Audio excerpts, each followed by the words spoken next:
the most wonderful time of the year. No, it's not Christmas, it's postseason baseball. From Tucson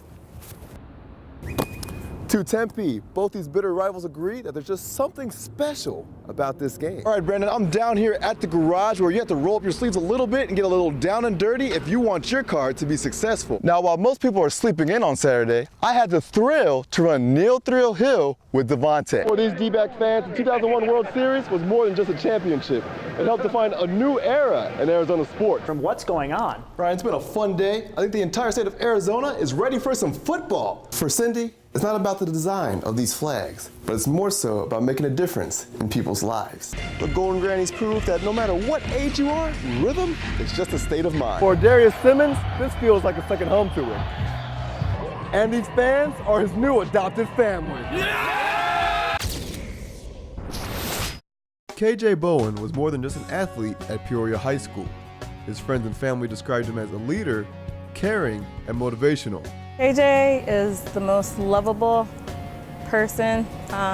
Just when you're around him, you just feel his warmth. Always making us laugh, you know, and we're just always messing with him, messing with us, and it's just back and forth, you know, it's just always a fun guy to be around. Doug Clapp is the head coach at Peoria High School. He always believed KJ was a very unique individual and not just a football player. KJ was one of those special athletes that it's a pleasure to get to work with and coach. He smile that just wouldn't stop, you know, just very friendly. The one word I would describe him is a gentleman. Jamal Miles and TJ Simpson played football at Peoria High School and were close friends with KJ. We were in the track and playing football together. We played on the same Pop Warner football team. And KJ, he's just a real goofy, funny type of guy. He just always like stuttering and everything. I was about 13. He just came to our club track team, and he's still little, you know. And like since then, I just took him under my wing, along with Jamal, just growing up because they're younger than me. So it's just like he was just like my little brother. Loved and respected by many around the community, KJ embodied everything it meant to be a Peoria Panther. He always tried to do his best to represent the school he loved. That's why on April 20th, 2010, after being a pallbearer in New Mexico for a relative who had just passed away, KJ insisted that his family drive through the night so he wouldn't miss a day of track practice. You know, of course, he wanted to get right back on the track, practice and everything. So we left after the reception and we got on the road, and he wanted to drive. He had just got his permit and he was real excited. Wanted to drive, so I let him. While driving, KJ lost control of the vehicle and ended up flipping the car over the median. I was in the car with him, so I had my hand on his back. I felt his last breath when the police came in and told me, "Are you the mother of Keith Bowen Jr.?" And I said, "Yes." And he told me, he said, "I'm sorry, he didn't make it, he didn't survive the accident." And it was, yeah, it was very, very, very hard. I didn't believe it. I mean, right away, like all the memories of being with him and hanging out with him on the football field and off, just like they all hit me, and I really didn't believe it. I thought, you know, oh, something's wrong, you know, that's not right. It was devastating. The next day, you know, when everything took place, it was kids, you know, crying, teachers crying, the whole thing. The beauty of it was how the outreach of the community that took place. Although KJ was gone, his spirit lived on in the hearts of everyone who he had ever met. From the car wash that raised over thousands of dollars in his name to the support shown at the candle vigil. I was very overwhelmed with the love and support that we got from the community. I liked how everybody supported what happened and how everybody had his back and how many people really cared about him. So, you know, it was a warm spot in my heart. A lot of people thought, you know, oh, he was just a football player, he was just a track athlete. Like, he was more than that. To celebrate KJ's life, the football team will be wearing the number 85 on the collars of their jerseys. For you see, KJ might be gone, but he certainly won't be forgotten. We've been trying to honor him as much as we can with the patch. We owe a lot to him. I think he should remember as a hero at Peoria. Not just at Peoria, but just everywhere he went. He just let off that vibe that, you know, like, this guy should be looked up to, and he does everything he can. So whenever you see the number 85 on a Peoria jersey, do not think sad thoughts, but instead, just crack a smile. Because somewhere, KJ is smiling down on us all. For First and 10, I'm Isaac Easley. It's a discipline and art form, a sport. It consumes you if you let it. Parkour is not just about a bunch of flips and tricks. it goes beyond what people see in movies and music videos. For the ASU Parkour Club, this discipline is a way of life. I see myself as trying to preserve myself and living my life this way as an active lifestyle. It's not something you can stop.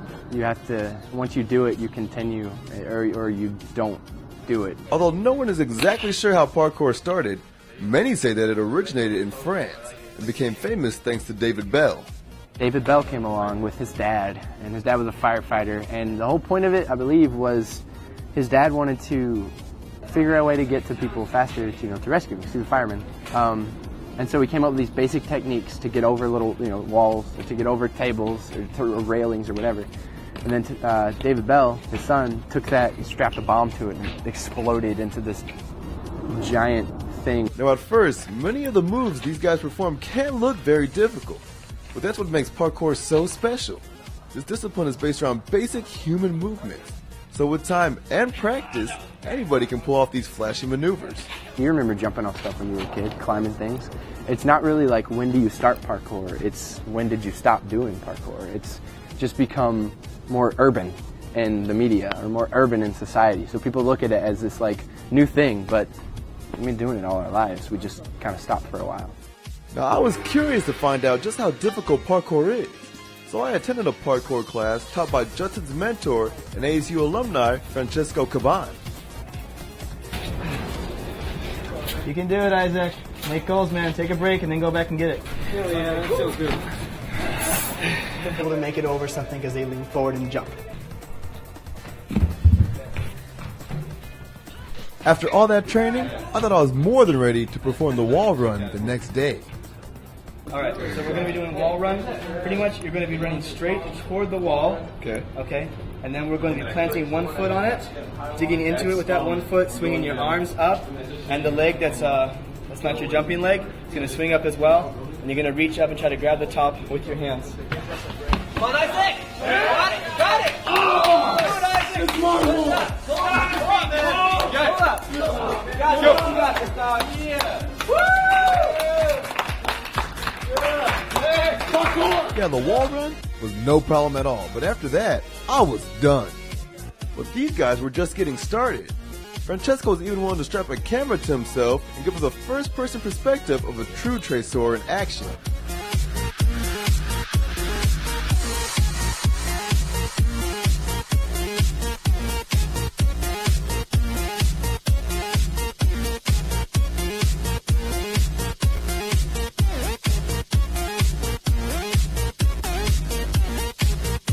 For these Tresors, parkour is not just about winning or losing. For these guys, victory has a different meaning. I don't compare myself to anybody on my team because we're all at the same point. It's just perspective. So yeah, it's all victory over self, victory over the day, victory, whatever. It's all about you versus yourself, what you can and can't do, and what you're willing to try.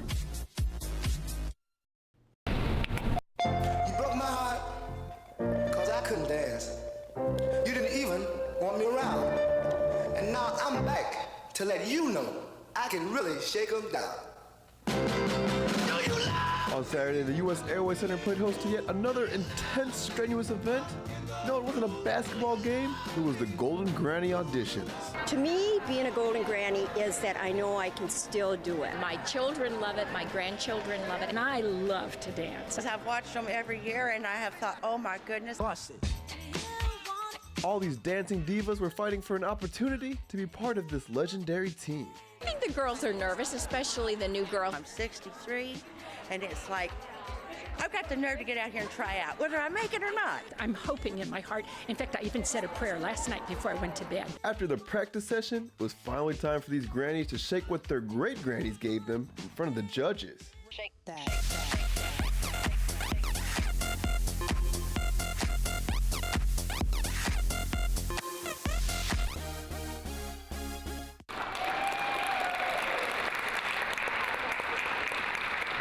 The Golden Grannies proved that no matter what age you are, rhythm is just a state of mind. It's kind of in the genes. Just so much fun, though. You love it. These grannies may be sore for the next few days, but that is the price they are willing to pay to earn the title Golden Granny. In Phoenix, Isaac Easley, Cronkite Sports.